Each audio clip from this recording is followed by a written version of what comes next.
السلام عليكم حبايبي، شلونكم؟ شلون صحتكم؟ اخباركم؟ ان شاء الله زينين، وعظم الله اجركم بوفاة ابا فضل العباس. واليوم حبيت اشارككم وياي عندي ثواب. انا لازم تسوي كل سنة خبز العباس، فالسنة ما حبيت اسوي خبز العباس، قلت اسوي جدر شوربة واسوي خبز، يعني اوزع خبز وشوربة. فهنا مثل ما تشوفون، اول ما حمست البصل والنوبة ضفت العدس عليه. طبعا من حمست البصل ضفت عليه مكعب ماجي والفلفل الحار بس، وهنا ضفت عليه الكركم، يعني الكركم كنت ناسيته بعد ما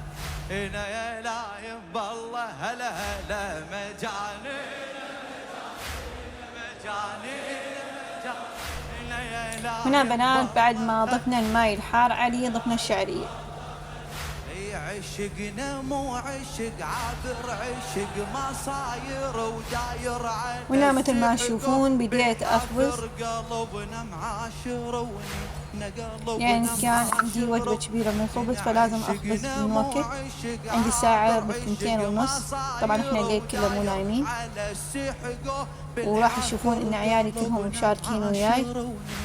قلبنا معاشر رفعنا بكل شبر راية لطم ودموع وقراية لابو السجاد مشاية طريق الحب يودينا طريق الحب.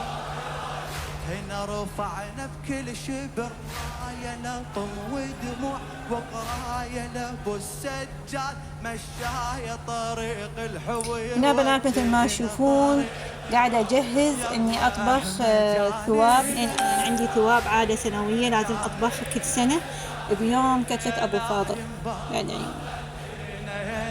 فمثل ما تشوفون نفس الوقت إني أنا كرر الكاميرا وأصور، وإني أنا اللي أجهز الطبخ. سهرة طويلة نريد ويا الحسين، مو خوش حكي؟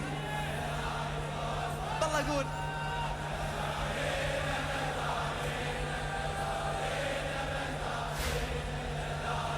هنا ضفت البهارات عليه، طبعا هاي البهارات أنا أسويها،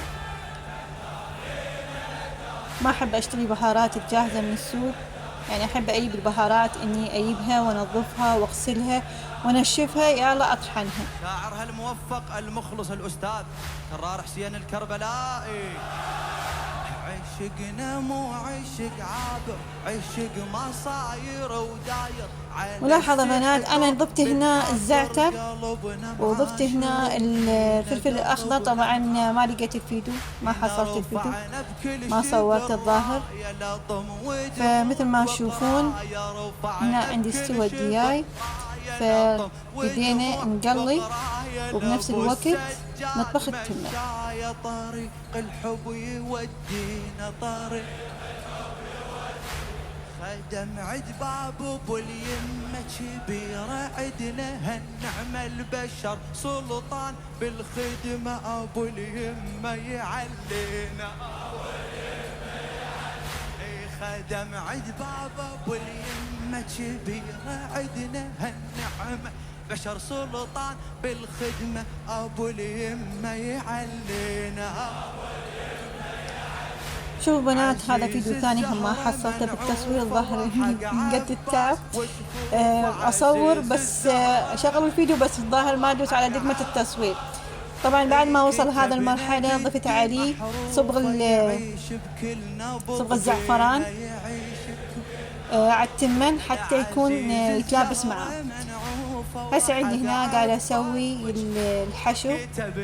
طبعا انا طريقتي بالحشو اول ما احط البصل اضيف الدهن والماء سوا. هاي عندي الشعرية. ربالهم عله وتمنوا عنا نتخلى.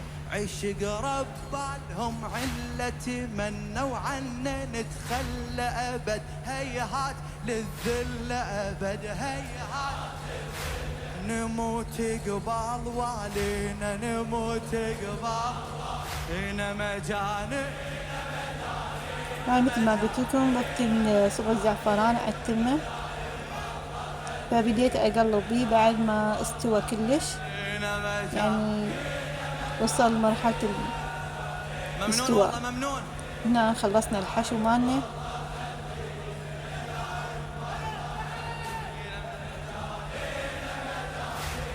مثل ما تشوفون قلينا الدياي وخلصنا الحشو وطبخنا التمن، فبدينا نصب، وزعناه على الجيران، واللي ضل بالجدر حطيناه بالسفاري ووزعناه هالشكل بالشارع، على شارع العام طبعا. هنا حبايبي طلبوا مرادكم من ابو فاضل، وان شاء الله ما يقصر وياكم ويعطيكم مرادكم، وان شاء الله هم ما يقصر وياي ويعطيني مرادي، وهنا نوصل وياكم نهاية الفيديو. طبعا احنا راح نرجع للقناة ان شاء الله، نرجع بقوة مثل ما يقولون، لان انا حبيت اكمل بالقناة لان عندي وقت فراغ كل شوي بعد ما رجعنا للعراق، فحبيت ارجع للقناة واريد مساعدتكم ومشاركتكم.